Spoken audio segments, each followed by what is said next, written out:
A miña relación persoal co galego hoxe é moi fácil e natural, pero cos anos que teño, pois tocoume vivir épocas nas que esa relación non era tan fácil e mesmo traía algúns problemas.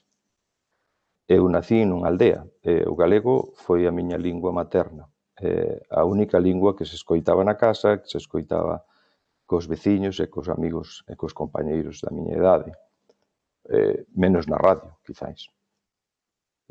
Ao longo deses primeiros anos da miña infancia, fun aprendendo, sen darme conta, claro, que o galego non era a lingua das persoas e das situacións importantes.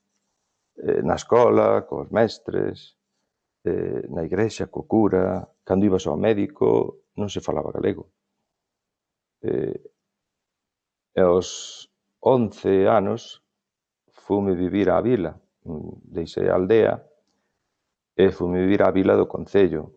E aí tamén descubrín que algunhas rapaces da miña idade, rapazas, non falaban galego.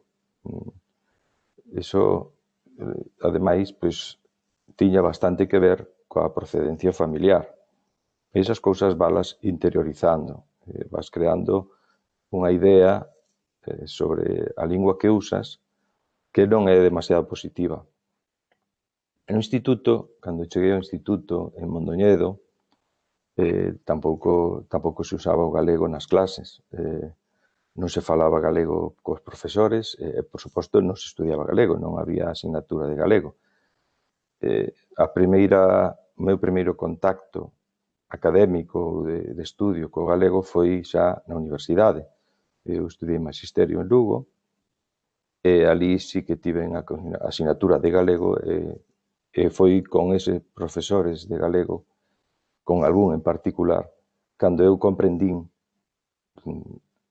por que había ese prexuízo cara ao galego, que non era outro que un prexuízo de orde social e económico.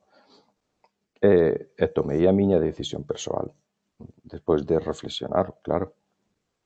Cando empecé a traballar de mestre, no ano 1984, xa tiña moi claro que eu debería contribuir a que ese prexuízo cara ao galego deixara de existir, tanto para os nenos e as nenas, como para a sociedade en xeral. Neses momentos, os anos 80, xa se ensinaba galego nas aulas e, por suposto, escoitábase na televisión. E nos centros educativos foise normalizando, pouquiño a pouco, o uso do galego. Evidentemente, nuns máis que noutros. Actualmente, fora do ámbito da escola, na que xa está bastante normalizado, o galego non se está percibindo, desde o meu punto de vista, positivamente.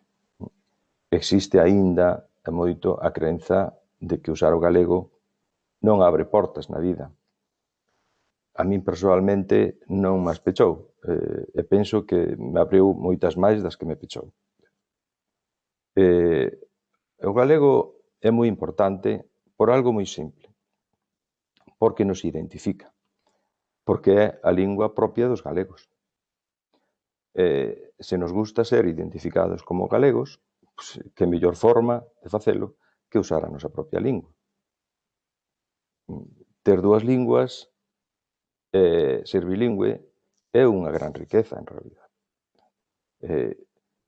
Pero, claro, ser bilingüe non significa só coñecer as linguas, significa usalas con normalidade na nosa vida de todos os días.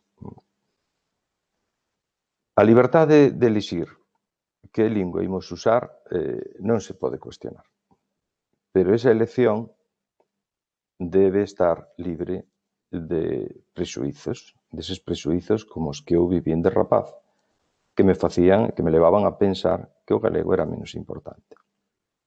Así que, para chegar a ese punto, cada persoa ten que facer a súa propia reflexión e logo, por suposto, tomar esa decisión con total liberdade.